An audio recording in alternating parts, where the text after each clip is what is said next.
Egunon eta ongi etorriak zuen irratira. Ongi etorriak ezazu irratira.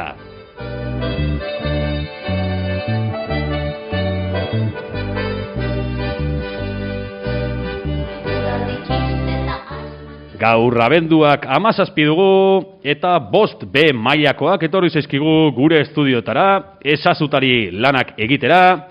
Egunon, Abdul, Aroa, Telmo, Lorea, Ane Itxaso eta Iker. Kai. Egunon. Egunon. Hori da, ongi etorri.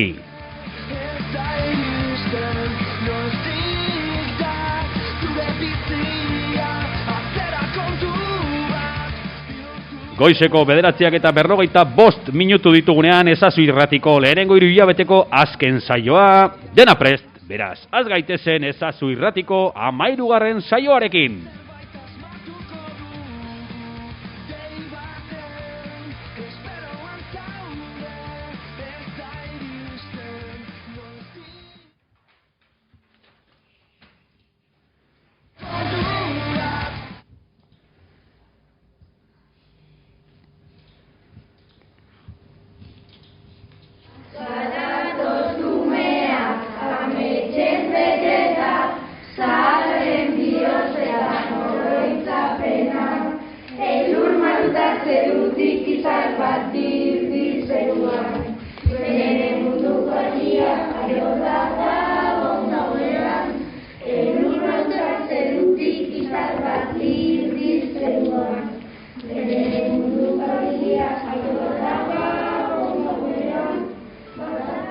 Invierte en acciones reales a partir de una. Disfruta de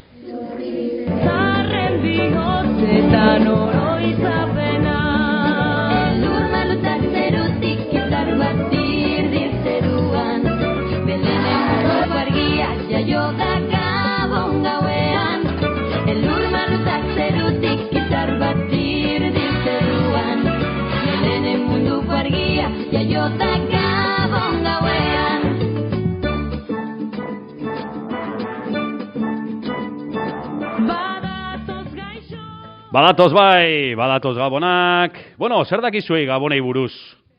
Zuek, zer dakizue? Zer dira, oporrak dira, zer gehiago? Pertsona magikoa daude, ez? Olentzero, errege magoak, etortzen dira etxera, uzten dizkigute opariak. Jarraian gure lau bekoak egin duten munduko herrialde desberdinetako pertsonai magikoei buruzko ikerketa ederra entzungo dugu. Entzun dezagun, Erne Belarriak.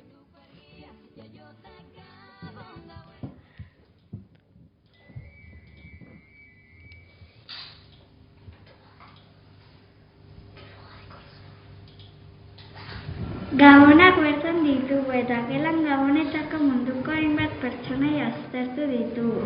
Denak olentzeroren lagunak omen dira eta munduko guzti opariak eramatea da beraien bete beharra.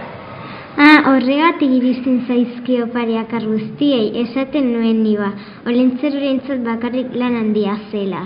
Lehenengo pertsonaia guretzat oso hurbila da. Euskal Herrikoa da Olentzero. Olentzero mendian bizi den ikazkina da. Ikatze egiten pasatzen dut negu oso eta nire astarekin eta maridamundiekin bizi naiz. Olentzero gabon gauan haurtzintxoi opariak ekartzen dizkie eta gaiztoei ikatza. Guk ekartzen dugun pertsonaia Euskal Herritik zertxo bat urruntzen da. Italian sartuko gara. Ni Befana naiz. Italiarra eta bizkarrean opariz betetako poltsa eta txal handi bat darama. Befana aldaportatzen diren umei opariak ekartzen dizkie. Urtarrilaren 5ean tximiniatik sartzen da erratzak lagunduta. Euskal Herrian oso ezagunak diren pertsonai batzuen antza du. Asmatu duzue, zorginei. Beste pertsonai hauek Noruega Suedian eta Finlandian bizi dira. Iratzoak dira eta beraien lana bertako basegia zaintza da. Oso gustukoa dugu jolastea eta gizakiek txertzak astuna egitea. Basoan bizi gara eta trenean mugitzen gara, baina honek ez du egan egiten, katxiz? Tontek opariak umai eskura ematen dizkiete. Orain mundu zabaletik bidaiatzen jarraituko dugu eta Islandiara iritsiko gara. Islandian juleak daude. Hauek Papa Noel ordezkatzen dute. Juleak 13 dira eta oso bihurriak omen dira. Batzuetan zintzoak gara eta beste batzuetan gaztoa diren umeak jatea oso gustoko dugu. Baina ez kezkatu, batez ere opariak ekartzen dituzte ume guztiak ondo portatzen baikara. Eta orain munduko lekurik ontzenetako beste pertsonaik batzuk aurkeztuko dizkiegu berdegunzak. Berdegunzak Ipar Poloan Klausekin bizi omen dira eta opariak banatzen laguntzen diote. Pertsona txikiak gara eta izar polarrak gauean zizbir egiten duenean agertzen gara. Badakizute norden antzandia duten? Galtzagorriena. Ederki, zelako lan bikaina egin duzuen. Bitu, nik ez nekizkien alako hainbeste pertsona izeudenik, zuek? Ez da ere, ez da. Ba, ikerketa sakona egin dute, eta eskertzen diogu. Bueno, jarraian, hemen daukagu, ez? Jarraian, hemen daukagu Abdul, eta Abdulek emango digu. Abdul, ze iragarpen daukagu astebururako? Abdul. Kaixo, jarraian. Txoin, Abdul, entzungo zaude. Urbildu. Venga. Kaixo, jarraian bururako eguraldiaren iragarpena emango dizuegu. Lasai, bestela entzuleak ez dute argi entzuten. Arnasa sakon hartu, triparaino, eta bota. Bihar larunbatak abenduak 18 giro eguzkitsua izango dugu.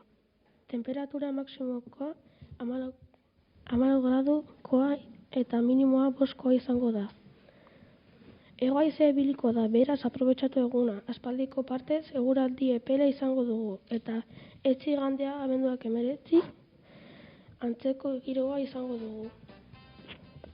Eguzkia izango dugu eta temperaturak epelak. Eguraldi bikaina dator, beraz, aprobetxatu!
Adi eta erne jangelan geratzen zareten guztiok. Zer izango dugu gaur bazkaltzeko?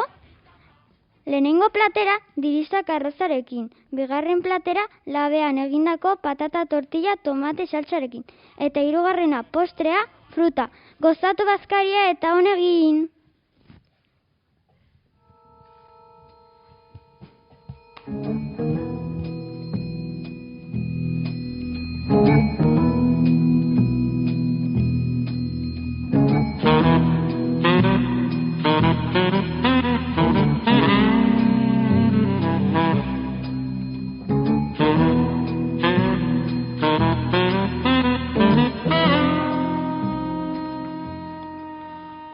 Erne belarriak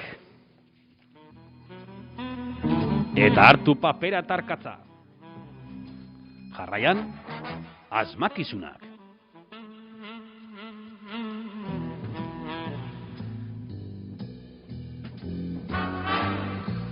Baina lehenengo aurreko asteko asmakizunen erantzunak zeintzuk izan diren, ikusiko dugu, aurreko astean izan ziren itzala, musika eta atea, eta irabazlea da.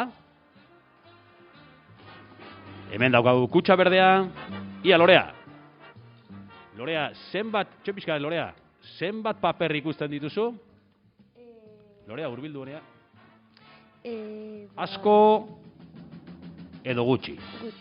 Gutxi!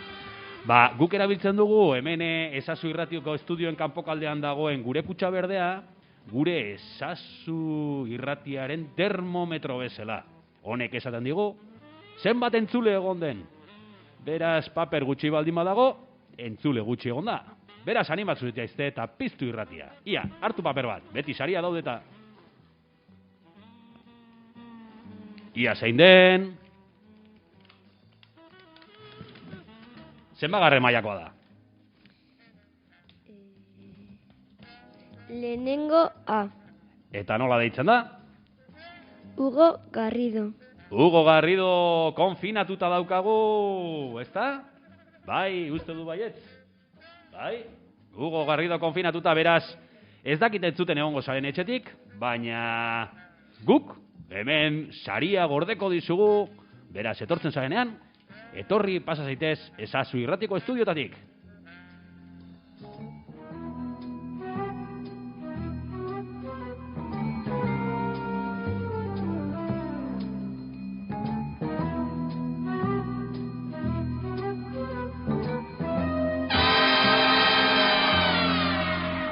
Jarraian, aste honetako asmakizunak. Galaxian dago. Laranja kolorekoa da, baina ez da planeta. Zer da?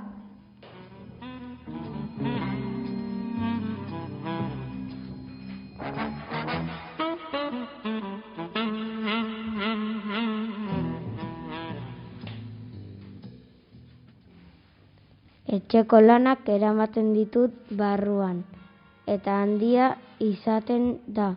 Zer da?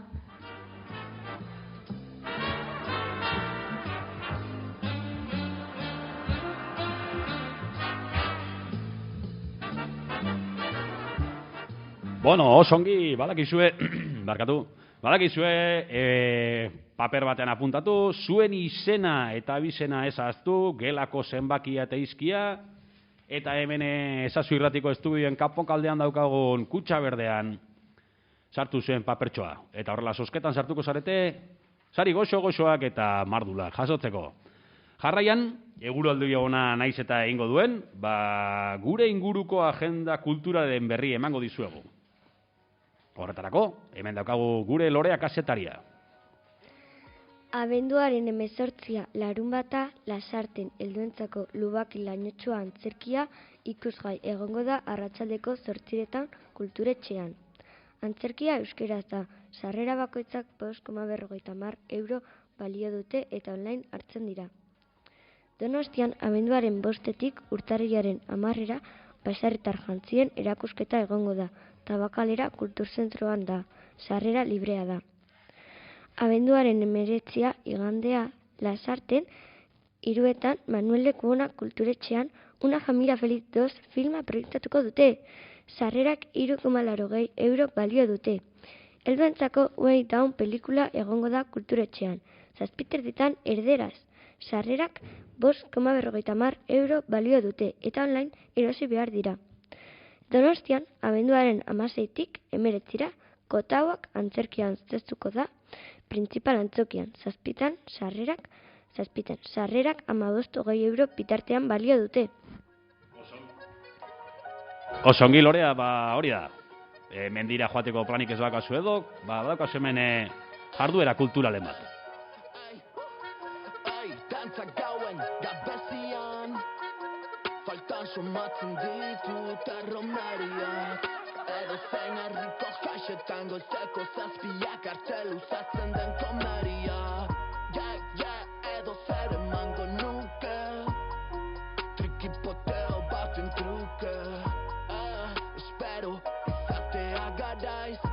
burua galtzen hasia naiz.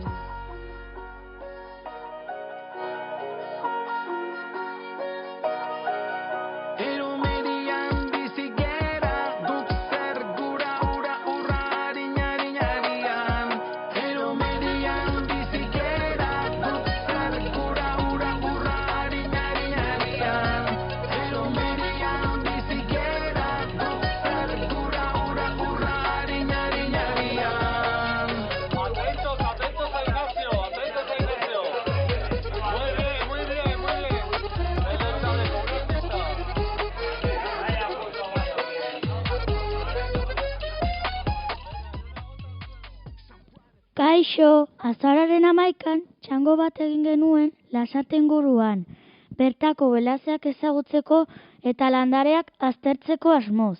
Agenda 30 proiektuarekin lan eginez.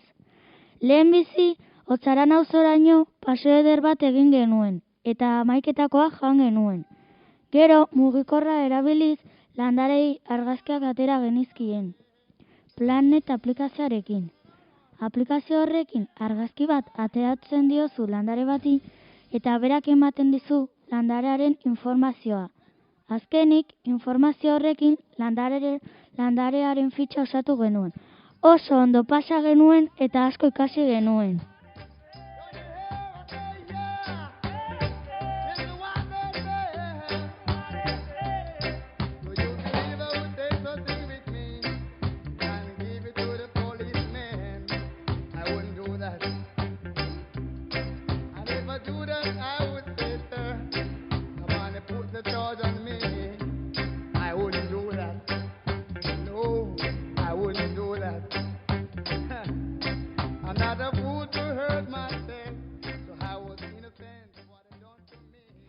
Hilabete honetan animalien inguruko lan bat egin dugu. Ezagutu nahi, ingurunen landareak, animaliak eta ekosistemak landu ditugu.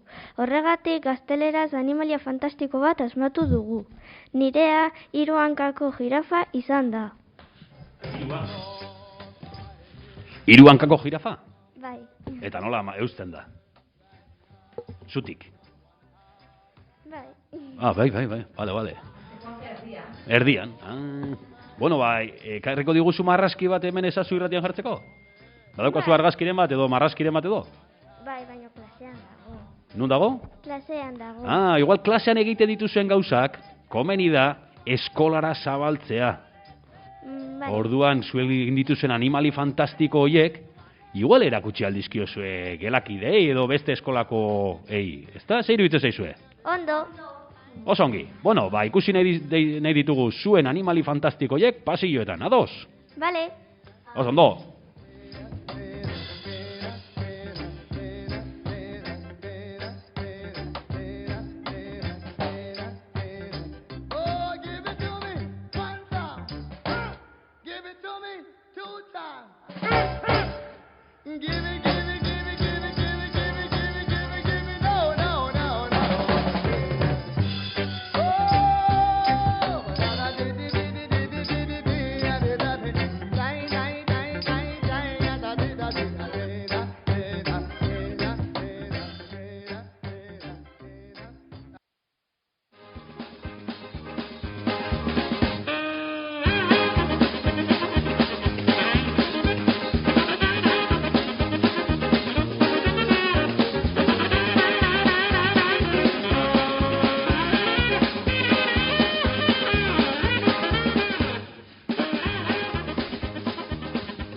Jarraian, klasiko A. Zuekin pertsona ezkutua.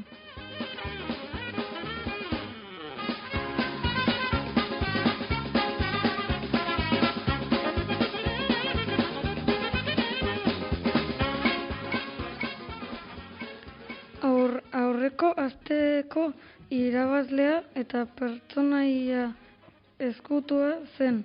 Amaribotoz. Aurreko asteko pertsonaia eskutua zen Marimotots. Ez dakizun orden Marimotots? Bai. Orduan esan ondo. Esan ondo. Marimotot. Bale.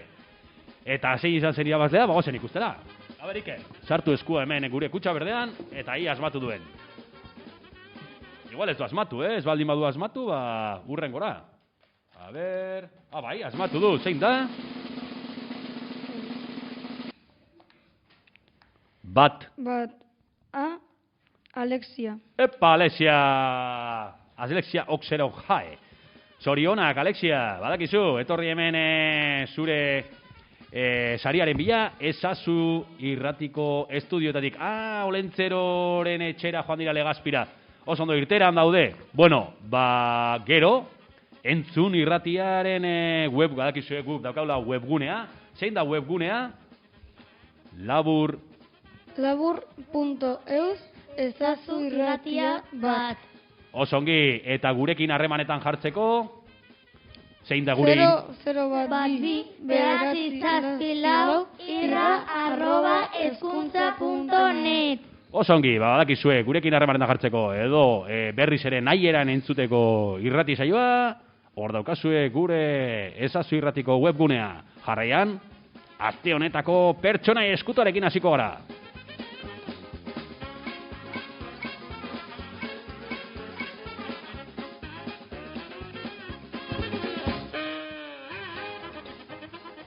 Izar bat da.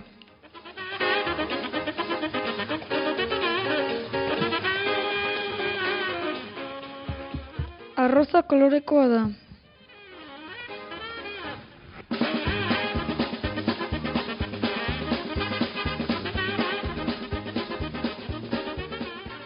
Itsasoan bizi da.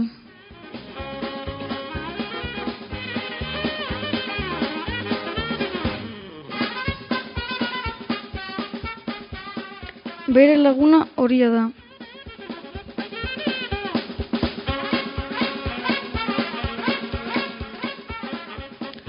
Arroka batean bizi da.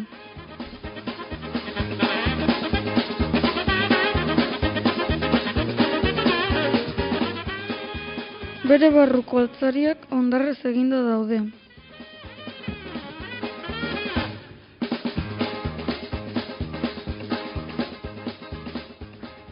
Zoroa dago. Nor da? Nor da? Bueno, orduan, zer egin dezakete gure entzule maiteak nahi baldin badute pertsonai eskutuan parte hartu? Zer egin dezakete, Iker? Kutza berdean sartu papera. Eta ze jarri badute paperean? Zein den pertsonai eskutua. Eta zer gehiago? Eta bere izena eta klasea. Osongi, eta nun topatu dezakete kutxa berdea? Irratiaren ondoan. Ezazu irratiko estudioaren kanpo kaldean. Bale? Bueno, entzun duzue. Erne osongi, parte hartu eta zozketan sartu. Animo!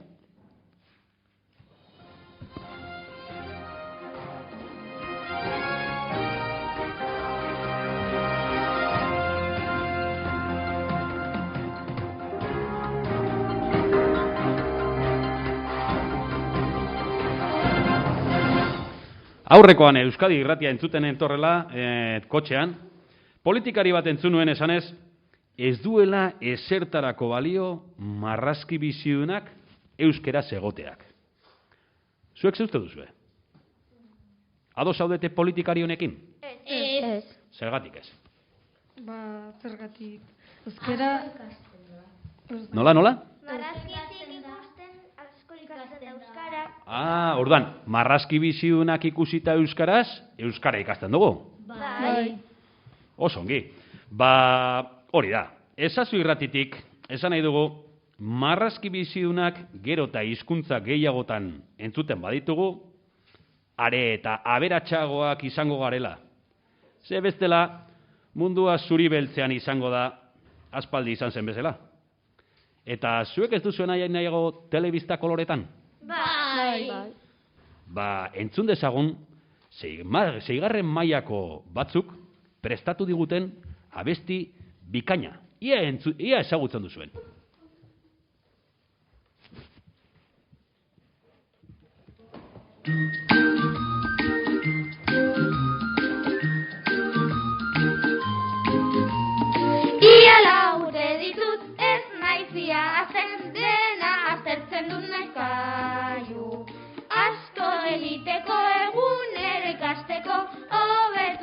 zurekin naiz Kaiu. Mundua biraka, beti ezberdina, amatxo eta aitatxo gidatzen naute. Pozik hasten naiz, arretzen bai, ongi pasatzen du naiz Kaiu. Kaiu, Kaiu, naiz Kaiu. Ni naiz. Hori da, nor zen pertsonaia hori? Kaiu. Kaiu ikusten zuek ikusten zenuten Kaiu txikitan? Bai. Orain suposatzen dute ezetz, ezta? Bueno, igual, bai, ez da, bate jakin. Bueno, eta Kaiu nola ikusten duzue? Kaiu badakizue berez nungoa den? Nungo marrazki biziuna diren? Kanadiensea dira, Kanadakoa dira. Eta berez frantsesez dira. Ez dira, zuek entzungo zenuten nola? Ze hizkuntzatan? Gazteleraz. Gazteleraz. Edo euskeraz ere bai? Bai. Eta euskerazko abestia badago? Ba, behitu zer egin duten 6. mailakoak. 6. mailakoak egin dutena da, abesti bat hartu, erdera zegoena, edo frantsese zegoena, eta euskeratu egin dute. Eta txukun egin dutela. Bai. Bueno, proposamen hori botatzen dizuegu. Zuek nahi baldin baduzue, zuek euskaratzen duzue edo zein abesti, marrazki biziurenak, edo zuei gustoko iruditzen zaizuen abestiren bat, doinuan sartuko dugu, eta hemen grabatu egingo dugu. Ze hau grabatu dugu hemen, Ezazu Irratiko estudioetan. Beraz, pres baldin bazaudete, Ainara eta ni pres gaude zuei laguntzeko erronka horretan. Pres zaudete? Bai. Osongi, bueno, hori izango da hurrengo 3 hilabeteko erronka. Prest? Bai. Osongi.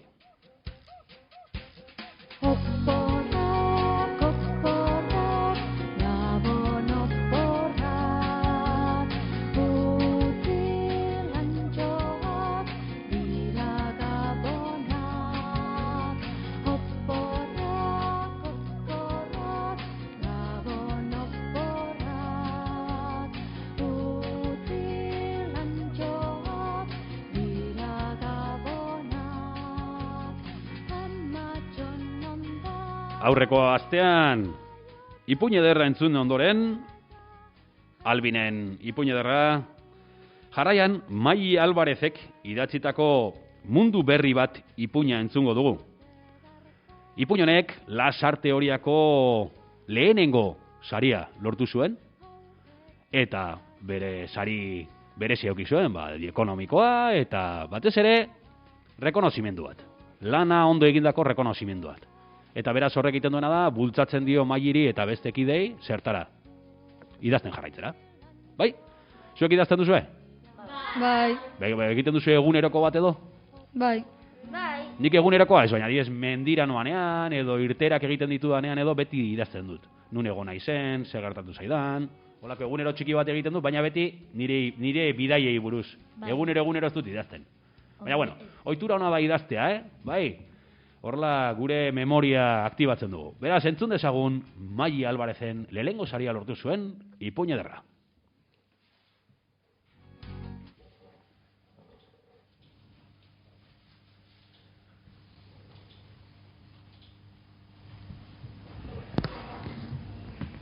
Mundu berria.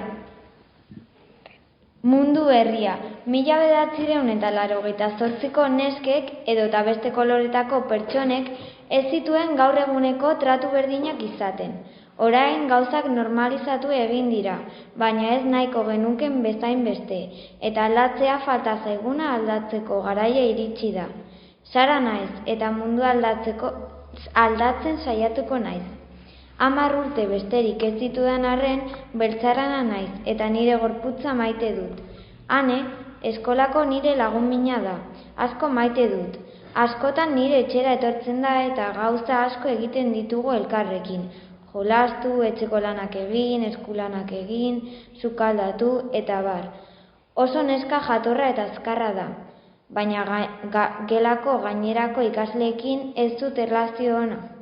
Zenbat mutilek gauza itxusiak esaten dituzte, bat ere atseginak ez direnak. Eta hori ez zait bat ere gustatzen.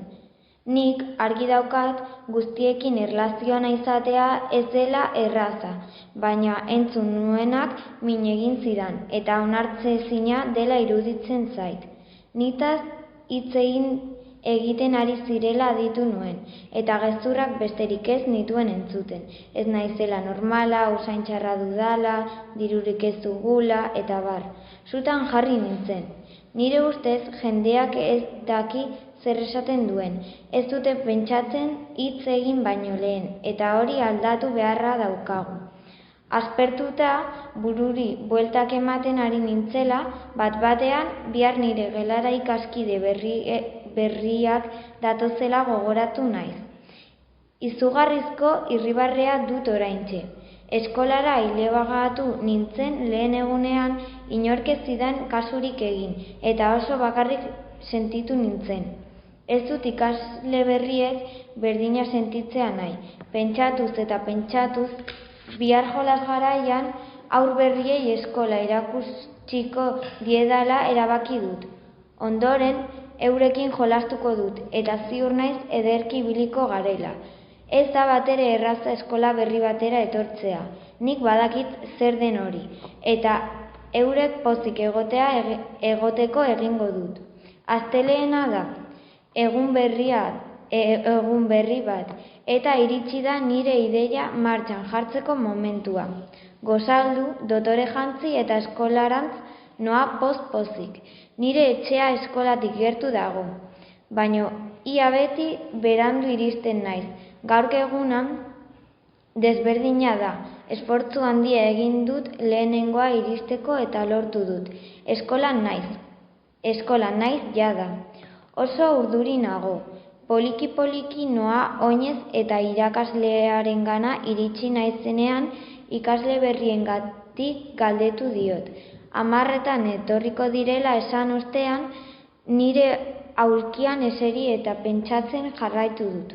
Bat-batean atea jo dute, eta zuzendaria aurpegi triste xamarrarekin sartu da. Bera atzetik inore zela sartzen ohartu naizenerako zuzendaria hitz egiten hasi da. Sentitzen dut, baina gaur ez da zuen ikaskide berrietako bat etorriko, gaixorik jarri delako. Hala ere, Andres etorri zaigu eta zuek ezagutzeko irrikaz dago. Sar zaitez, Andres, esan dio irakasleak gelako atea oraindik eta gehiago zabalduz. Goizean goiz, Andres eskola askotan egon dela entzun dut eta guztietatik bota egin omen dute jarrera oso txarra duelako. Hori guztia entzutean triste xamar jarri naizen arren, aukera bat merezi duela pentsatu dut. Andres gelara sartu eta bere aurkezpena egiten hasi da. Beldurra eman dit eta nire plana aurrera ez eramatea erabaki dut. Ez nago pozik, ez dira gauzak nik espero nituen bezalakoak. 2 egun pasa dira Andres etorri zenetik, eta ez du ezer egin 2 egun hauetan. Kexatu besterik ez da egin. Maila margotzen du eta gauza itxusiak besterik ez ditu esaten. Gehien bat neskei buruzkoak. Ez zait gustatzen, baina normala naizela sentiarazten nau. Guztiok jasotzen baitugu bere aldetik tratu berdina. Jolasgaraiako ordua iristera zioala zuzendaria etorri zaigu bisitan. Oraingoan, Maialen izeneko neskatoa batekin zetorren. Pozik negoen, orain dela egun batzuk pentsaturiko plan aurrera eramateko aukera izango nuelako, baina bat-batean tristurarekin nire alaitasuna zapuztu du. Maialen beltzarana da, ni bezalaxe, eta nire sentsazioa berdinak bizituko dituela sentsazioak goibelduta utzi nau. Azkenean, ausartu naiz, eta nire plana aurrera eraman dut. Maialenengana hurbildu naiz, jolas garaian. Ederki ibili gara elkarrekin. Gaurkoa egun arraro xamarra izan da, inork ez digu ezer esan. Agian bigarelako, ez dakit, bihar ikusi behar ea zer gertatzen den. Entzun duzue, bai, ipuin ederra eta gainera mezu potoloarekin, ezta? Inoiz sentitu duzue Sararen egoeran, egon zarete inoiz sentitu duzue egoera hori? Ez? Nik bai. Ez zarete inoiz egon toki batean non ez zaituzten ikusezina egin zaren edo ni adibidez kanpora joan izan naizenean edo bidaiatzen? Batzutan bakarri nengoen. Eta bakarrodade horretan inbisiblean nintzen.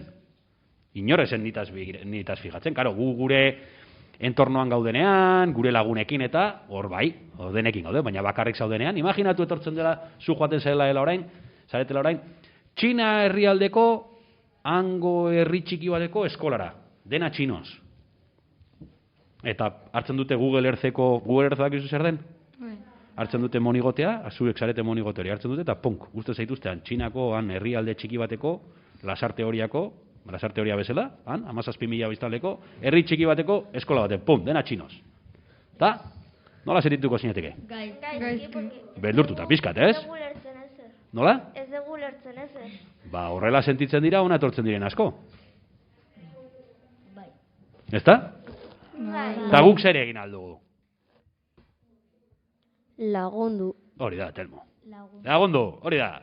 Musika pizkat.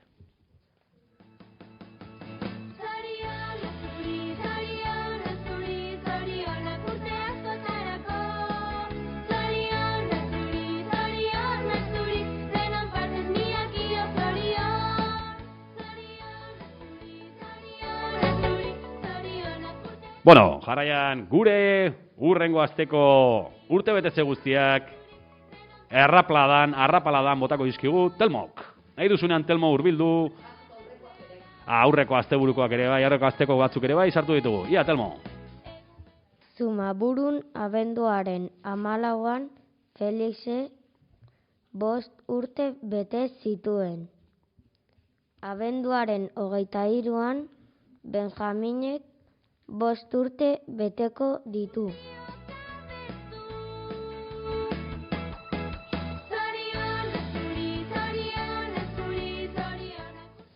Sasoetan gaur 6. mailako Laiaren urtebetetze eguna da.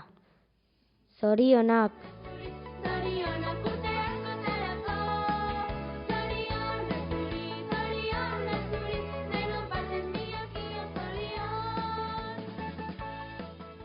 Abenduaren 14an 6. mailako Aimarrek bete zituen. Abenduaren 15an 3. mailako Marenek bete zituen. Bihar abenduaren 18an 4. mailako Anak beteko ditu.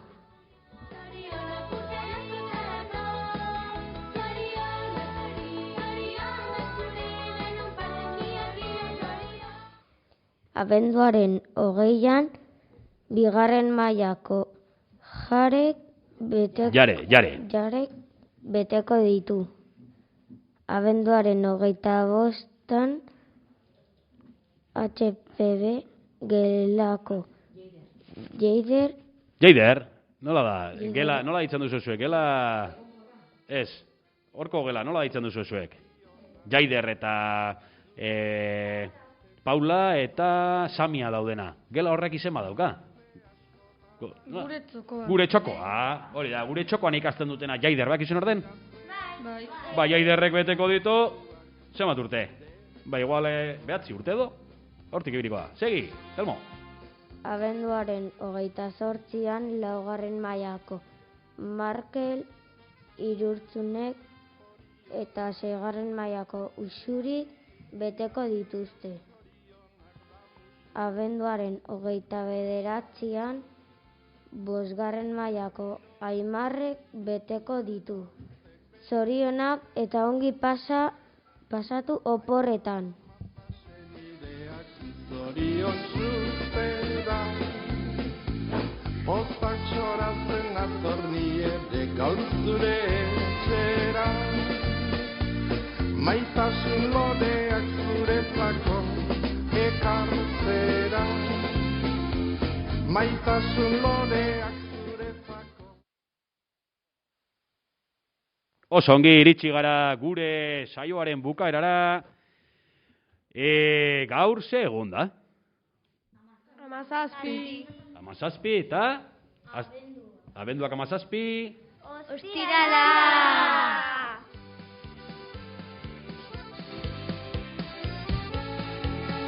Bueno, bi egunetako oporrak datozkigu, ondoren bi egunez, 3 egun eskola, eta gabonetako oporrak. Gogotxu? Bai! Bueno, Olentzero etorriko da, errege magoak ere bai, etorriko dira, gure etxeetara, bueno, eta Abdul Barrezka dabil hemen. Ez dakit hemen gaude. Bueno, gauzatxo bat. Ze plan dakazue gabonetan edo? Ia, kontatu pixkat, gabonetako plana. Zeinekin elkartzen zarete? Ni, 22an. Bai? 22an? Bai. Aha. Valladolid zera noa nire aitonaren etxera, eta ospatzera. Beita oso, no? Valladolid. Horkoa zen nire emaztearen aita. Bai, bertakoan herri txiki batekoa. Bota, besteren bat, botane. Ni abenduaren 24an nire lehengusoekin joango naiz Azpeiteara etxe batera, nabila. Bila batera? Ze ondo, Denak elkarrekin, ze gustora. A ber, gehiago. 24ean familiarekin elkartuko naiz etxean. Eta lehengusoak suerte ona akazati. Erregeak eta gero bere urteak dira. Orduan erregeen opariak eta gero bere urte betetzea. Ke morro, ze morro bat. Bueno, beste norbaitek esan nahi du zerbait? A ber, Aroa. Nik abenduaren 24an nire aitona eta amonaren etxean afalduko dut eta hor... Eta ederki pasako duzu. Eta txampana pixkate dan. Bai. Hori da. Txampin. Oso ondo. Eta zuk, Lorea? Ni abenduaren 24ean familiarekin ospatuko dut. Oso ondo. Abdul? Ez? Bueno, Iker? Ni Lorea eta Aroa. Eta beste guztia bezala, bale? Bueno, Abdulek ere bai, ezta? Oso ondo, familian. Oso ondo, gogoratu. Familikoak gara garrantzitsuenak, Bale, zaindu familia. Ondo pasa oporretan. Agur! Zatoz gure